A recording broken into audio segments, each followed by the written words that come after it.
Ryan Leslie on that crew, CBC, Hockey Night in Canada, and Sportsnet. He joins us to talk about it today. And I got to tell you, Ryan, nobody saw this coming. What was your take on Game 4 last night and the fact the Flames couldn't pull it off despite battling back to tie it the way they did?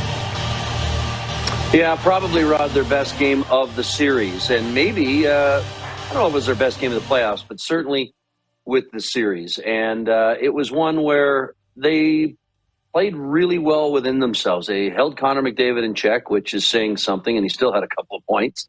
Can you hear me okay? You got me there? Yeah. Okay, beautiful. I just wanted, I just looked at that game last night. I thought that's how you're going to have to play. They threw everything at him. They kept Connor in check, and they still didn't win. I think, really, Rod, we are witnessing greatness, aren't we? We are, if we're just forgetting about allegiances and, for forgetting about whatever team you root for or whatever team you or individual you cheer for, you have to pause and just say what Connor McDavid is doing is otherworldly. And it is impressive. And the Calgary Flames are a very good hockey team that had a very good regular season. I don't know if it'll be enough. They played really well. They still didn't get the win. They come home trailing 3-1, and I'm not sure where you'd look for answers now. I think it's a great question. So what everybody's talking about is how will the Flames come out? What do we expect from them in Game 5? They said they're excited to get back home, friendly confines. You've been following this team not only this year, but 4 years. You know those guys personally. What do you expect from them in an elimination game? Well, I think there's going to be another great push. I think the building will be electric. I think that they're going to throw everything they have at them. That sounds cliche, but I think it's accurate, Rod. This is a team that can dial it up. They can play defensive, or they can play offensive, or they can play physical. I guess my question still comes back to, will it be enough? And do they have, Chris Tanev is beat up. Jacob Markstrom needs to steal you a game. The top guys have to be your top guys. You have to stay out of the box. You want to play 5-on-5. Can you win that 5-on-5 battle? There's a lot of questions that they'll have to answer tomorrow night in front of their faithful. Do they want to go back to Edmonton and keep this thing alive? So that's the mental side of it. I'm really curious to see what we get tomorrow night, because this is a huge hole, as everybody knows. Well, you know what, Ryan, it's funny you bring up the mental side of it. I think that's obviously huge. Yeah. But what about X's and O's? You know the game. You know the game of hockey. And was this a bad matchup going in for the Flames? For instance, I'm watching the games down here with NHL people, and they're saying the Flames defensemen are big trees. They're not built to handle these Oilers forwards and their speed. Is that being talked about in your circles? Yeah, I don't know who would handle Connor McDavid the way he's playing right now. The LA Kings did a fantastic job. That was a tight-knit, there wasn't a lot of room. There weren't a lot of, there was some offense in that series, but there was also some defense as well. So, Calgary's done that. They've had the explosive run and gun, the track meets. They're nobody's as fast as him. And then when you get guys like Draisaitl and Kane and Hyman all chipping in offensively, and you've seen the best that Mike Smith can give you.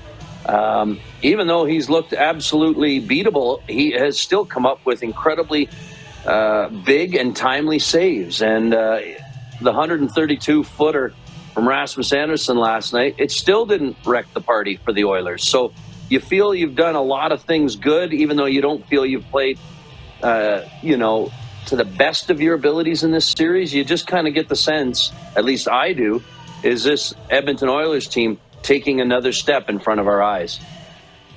Do you feel like, Ryan, there's anything Daryl Sutter can do, whether it be with a pep talk or X's and O's, or is it on the players at this point in time? Because he looked a little stunned at points in the game last night, too, and your network showed him pacing before the game. He seemed very nervous. Why wouldn't you be? But is there anything Daryl Sutter can do to turn this around, or is it on the players?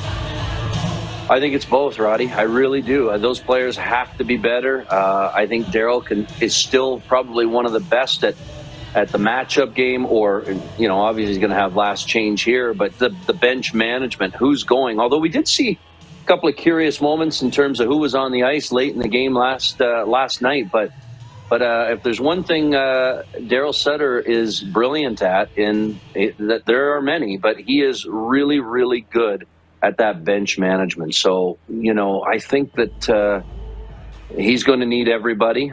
Everybody's going to be have to be better, and I think he's got to, get creative and get tricky, and what he does every night is kind of figure out who that hot hand is. He's fantastic at it. So we'll see. X's and O's wise, I won't probably offer any advice there, but I just think he is so good at figuring out what buttons to push, and he'll need to be, just like the players have to be their best tomorrow, he too will have to be the best. And I think the big thing is preaching about penalties and everything else.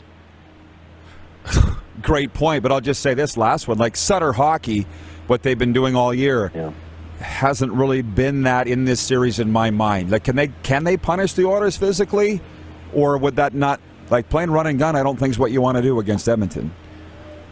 I'm with you. I thought we might see a little bit more black and blue and take it to the alley or to the streets and get them off their game. I'm not, because they can't catch them. So again, I'm no NHL strategist. I'm just a bit surprised that maybe we haven't seen a little bit more in the physical department, but you want to stay out of the box too. So you want to walk that line without crossing it, but they've been in the box without being that way.